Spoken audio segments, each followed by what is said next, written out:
Dalam nama Bapa dan Putra dan Roh Kudus. Amin. Haleluya. Shalom Aleihim. Berjumpa lagi dengan saya pada perenungan hari ini, tanggal 6 Februari 2022. Dalam kelemahan kita diutus. Bacaan liturgi hari ini diambil dari bacaan pertama kitab Yesaya 6 ayat 1 sampai dengan 2a, dilanjutkan dengan ayat 3 sampai dengan 8. Bacaan kedua 1 Korintus 15 ayat 1 sampai dengan 11, dan Injil Lukas 5 ayat 1 sampai dengan 11. Saudara-saudaraku yang terkasih di dalam kasih Kristus, kita saudara sering menolak jika diminta untuk membantu di dalam pelayanan. Baik itu diminta untuk memimpin doa sebagai rektor, pemazmur, atau pelayanan lainnya saudara. Ada saja alasan-alasan kita. Enggak bisa lah, enggak biasa, malu, tak layak, saya orang berdosa. Saudara, tunggu dulu saudara. Kita bisa lihat kisah di Alkitab. Kita ambil saja salah satunya. Contohnya Musa. Sebelum menjadi pemimpin besar Israel saudara, ia adalah orang yang tidak percaya diri dan merasa tidak percaya. Kita dapat lihat di dalam Keluaran 4 ayat 10 saudara. Yesaya merasa tak layak seperti di dalam bacaan pertama hari ini.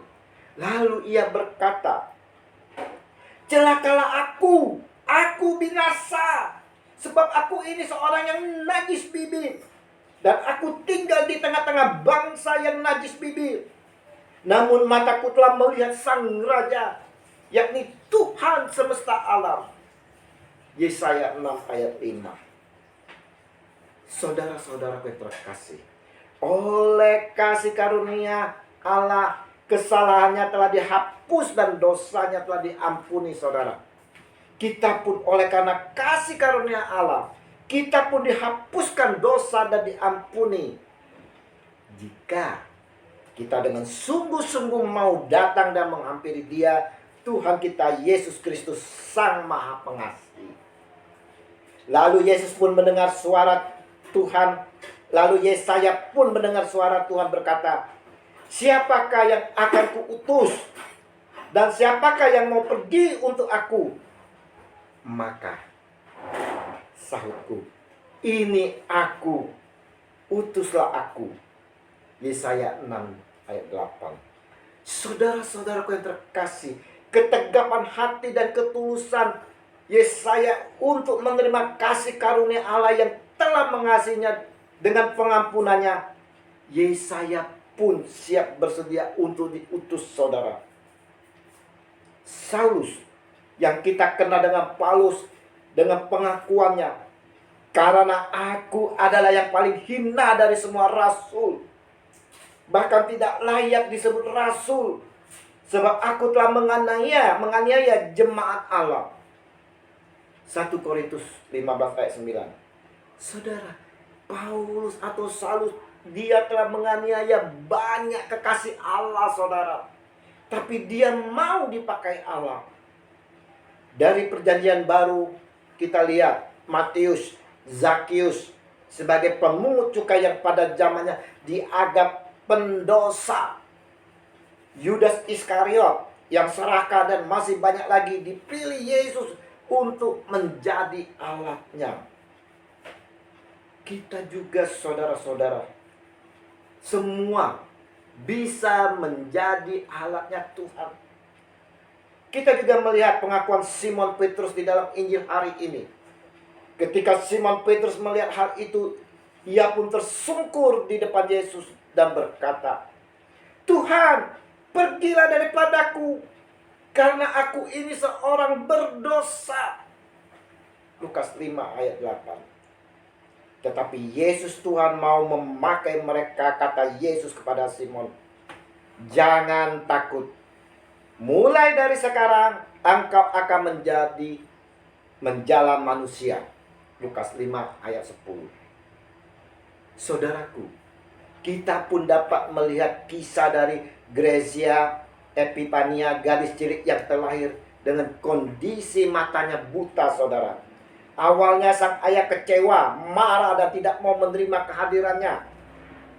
Bukan hanya itu saja saudara, Ia juga mempersalahkan Tuhan yang dinilainya tidak adil memperlakukannya. Sampai suatu ketika, saudaraku yang terkasih, jalan hidup berkata lain. Gracia malah tumbuh menjadi gadis kecil yang percaya diri, memiliki bakat musik yang luar biasa. Dan terutama, Gracia pula yang mengembalikan ayahnya percaya kepada Tuhan. Lewat jari jemarinya yang lihai bermain piano, saudara. Dan dengan suaranya yang merdu, Gracia memuji Tuhan dan meneguhkan iman banyak orang supaya kembali berpegang pada janji Tuhan. Hari ini, saudara, hari ini Yesus pun memperhatikan kita semua secara pribadi. Saya dan saudara, satu persatu kita diperhatikan oleh Yesus, saudara. Apapun kelemahan kita, apapun dosa kita, Yesus mau menyampaikan kepada kita semua, jangan takut. Mulai dari sekarang engkau akan menjalan manusia.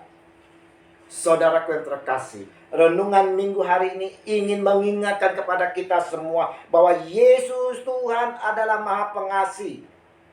Kasih-Nya begitu besar. Oleh karena kasih-Nya, kita dihapuskan dan diampuni atas segala dosa kita. Asalkan saudara kita mau datang dan menghampiri Dia, bertekuk lutut di hadapannya dan mengakui dosa kita serta menyesalinya. Setiap orang pasti memiliki kelemahan, sebab kelemahan adalah suatu keterbatasan yang kita warisi atau dapatkan karena adanya suatu peristiwa yang terjadi di mana kita tidak bisa menolaknya. Kita dihibur melalui Paulus dikala dia mendapatkan penghiburan dari Allah. Tetapi jawab Tuhan kepadaku, cukuplah kasih karuniaku bagimu, sebab justru dalam kelemahanlah kuasaku menjadi sempurna. Sebab itu terlebih suka aku bermegah atas kelemahanku, supaya kuasa Kristus turun menaungi aku. 2 Korintus 12 ayat 9. Mari saudara-saudara yang terkasih, kita mau tetap bersemangat di dalam kelemahan kita. Kita mau bangkit dari kelemahan bersama Yesus Tuhan yang akan menyempurnakannya. Dan ikutlah Dia karena kita diutus. Sadarilah bahwa siapa saja termasuk kita bisa dipakai Tuhan untuk menyelamatkan jiwa-jiwa. Kemuliaan kepada Bapa dan Putra dan Roh Kudus, seperti pada permulaan, sekarang, selalu, dan sepanjang segala abad. Amin. Dalam nama Bapa dan Putra dan Roh Kudus. Amin. Selamat berhari Minggu. Mari kita persiapkan hati kita bersama keluarga dan pasangan kita untuk menyambut Tuhan kita di dalam pesta perjamuan Ekaristi. Shalom Aleichem.